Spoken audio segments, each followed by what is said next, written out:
So something that I think a lot of people probably encounter in their day-to-day life, but they don't really understand the full implications of it, is a little piece of legislation that's actually in every state called a Recreational Land Use Statute, or just a Recreational Use Statute.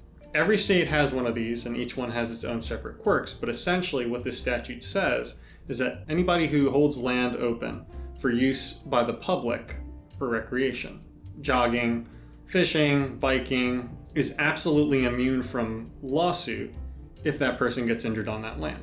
Now, you can have a couple different types of landowners. You can have private entities, like if Walmart decided they wanted to buy a park and then hold it open to the public for their use, or more often than not, you see it in state and federal parks. Maryland's recreational use statute in particular can be found in the Natural Resources title under Statute 5-1104.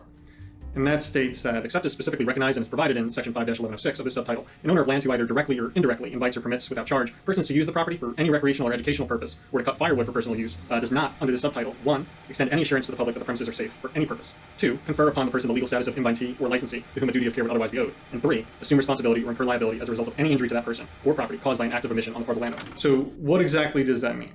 Essentially, a landowner in Maryland, either private or governmental, does not have to do anything to assure that their land is safe for people on it, meaning you.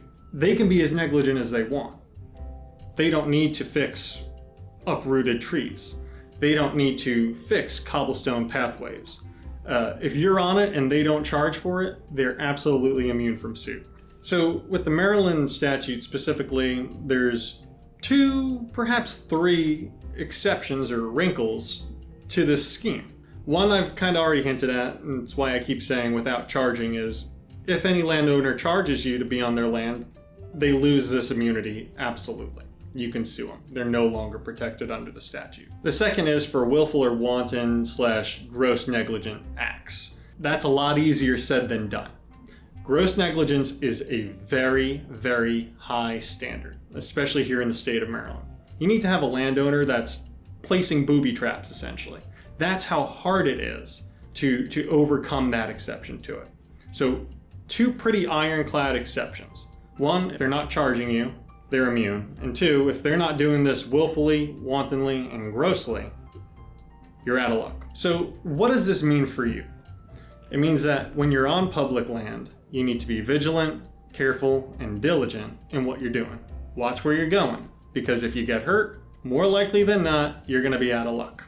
Second, if you find yourself on a governmental piece of property and you do find yourself injured by a negligently maintained piece of equipment or structure, then you might be entitled to compensation. It's still an open question here in Maryland, but certainly it's worth exploring, and so you should reach out to an attorney nearest you.